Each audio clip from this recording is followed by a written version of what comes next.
Peru, a land of ancient wonders, breathtaking beauty, and a rich cultural tapestry.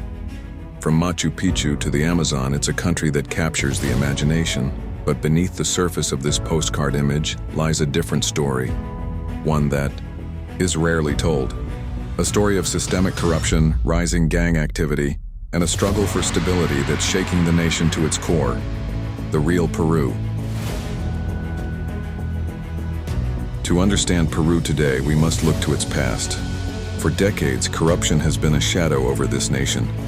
In the 1990s, President Alberto Fujimori promised stability, but his regime was a masterclass in graft.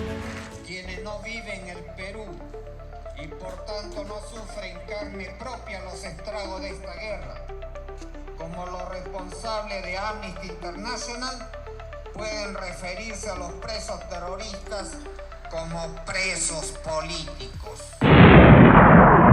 Fast forward to today, and the echoes of that era remain. In December 2022, President Pedro Castillo attempted a self-coup, dissolving Congress amid corruption allegations. Los adversarios políticos más extremos, en un acto inédito, se unen con el único propósito de hacer fracasar al gobierno, para tomar el poder sin haber ganado previamente una elección. Esta situación intolerable no puede continuar. Por lo que, en atención al reclamo ciudadano a lo largo y ancho del país, tomamos la decisión de establecer un gobierno de excepción orientado a restablecer el Estado de Derecho y la democracia, a cuyo efecto se dictan las siguientes medidas. Disolver temporalmente el Congreso de la República e instaurar un gobierno de emergencia excepcional. Convocar en el más breve plazo a elecciones para un nuevo Congreso con facultades constituyentes para elaborar una nueva Constitución en un plazo no mayor de 9 meses. A partir de la fecha y hasta que se instaure el nuevo Congreso de la República, se gobernará mediante decretos ley.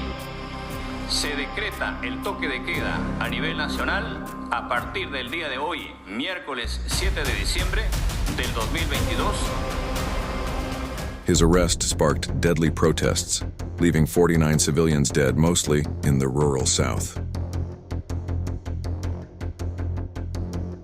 His successor, Dina Boluarte, now faces her own scandal, Rolex Gate, where police battered down her door in 2024 to investigate luxury watches she couldn't explain.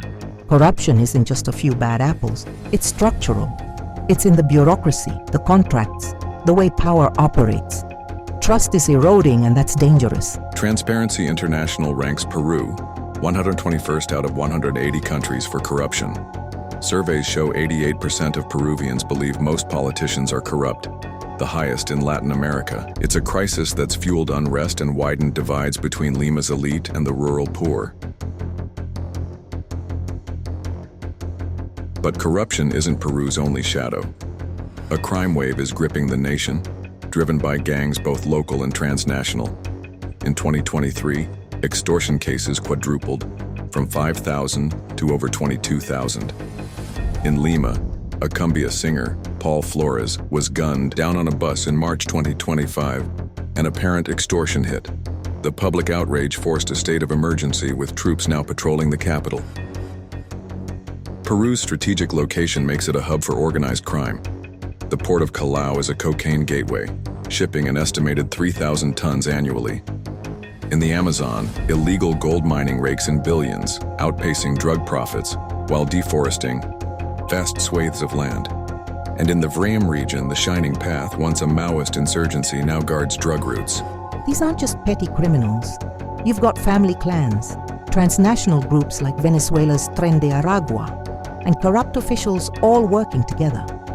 The state's weak presence in remote areas lets them thrive. Take illegal mining. In Madre de Dios, it's a $4.8 billion industry fueled by corruption and violence. Miners pay off police and prosecutors for protection. Meanwhile, human trafficking, forced labor, and sexual exploitation shadows these operations, exploiting the vulnerable.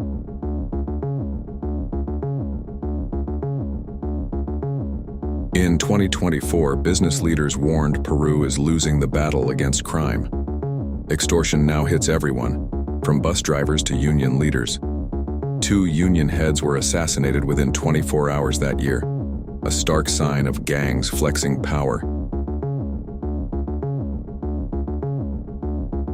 What ties these crises together? Corruption and crime aren't separate, they feed each other. Politicians and police often turn a blind eye, or worse, take a cut.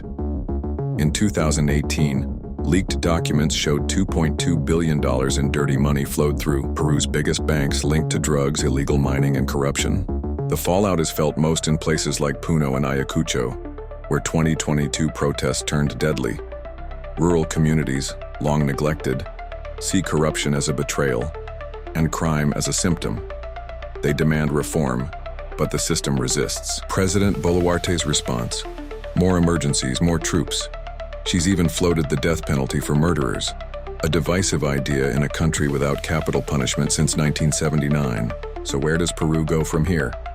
Some see hope in grassroots efforts, communities fighting illegal logging, activists pushing for transparency. We've made progress exposing corruption, but it's not enough. We need structural change, better oversight, real accountability, and a government that serves the people, not itself. Peru's story isn't over. Its people are resilient, but the challenges are deep-rooted. Corruption and crime thrive in the gaps between rich and poor, urban and rural, power and justice. Closing those gaps means facing hard truths. This is the real Peru, not the one on postcards, but the one its people live every day. A nation at a crossroads fighting for its future. Thank you for watching. Stay curious, stay informed.